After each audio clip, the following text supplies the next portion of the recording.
ಮಧ್ಯಪ್ರಾಚ್ಯದಲ್ಲಿ ತುದಿಗೆ ತಲುಪಿದ ಯುದ್ಧದ ಭೀತಿ. ಇರಾನ್ ಮತ್ತು ಅಮೆರಿಕ ನಡುವೆ ಶುರುವಾಗದೆ ನೇರ ಜಿದ್ದಾಜಿದ್ದಿ. ಇರಾನ್ನಿಂದ ಹತ್ಯೆಯ ಬೆದರಿಕೆ ಬೆನ್ನಲ್ಲೇ ಅಮೆರಿಕ ಅಧ್ಯಕ್ಷ ಡೊನಾಲ್ಡ್ ಟ್ರಂಪ್ ಇರಾನ್ ಇಸ್ಲಾಮಿಕ್ ರಿಪಬ್ಲಿಕ್ಗೆ ಕೊಟ್ಟಿದ್ದಾರೆ. ನಡುಕ ಹುಟ್ಟಿಸುವ ಮಿಲಿಟರಿ ಎಚ್ಚರಿಕೆ. ಧೈರ್ಯ ಇದ್ದರೆ ನನ್ನನ್ನು ಕೊಂದು ನೋಡಿ, ನಿಮ್ಮನ್ನ ಛಿದ್ರಗೊಳಿಸಲು ನಮ್ಮ 1000 ಕ್ಷಿಪಣಿಗಳು ಲಾಕ್ ಅಂಡ್ ಲೋಡೆಡ್ ಆಗಿವೆ ಎಂದು ಟ್ರಂಪ್ ಬಹಿರಂಗ ಸವಾಲೆಸೆದಿದ್ದಾರೆ.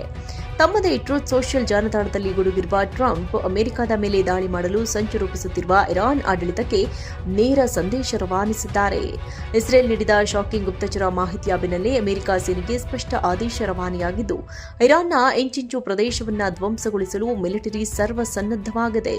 ಹಾರ್ಮುಜ್ ಜಲಸಂಧಿಯ ದಾಳಿ ಪ್ರತಿದಾಳಿಗಳಿಂದ ಕದನ ವಿರಾಮ ಈಗಾಗಲೇ ಮುರಿದು ಬಿದ್ದಿದ್ದು, ಟ್ರಂಪ್ ಅವರ ಈ ರೌದ್ರಾವತಾರ ಇಡೀ ಜಗತ್ತನ್ನ 3ನೇ ಮಹಾಯುದ್ಧದ ಸಿನಾರಿಯೋದತ್ತ ತಳ್ತಾ ಇದೆ.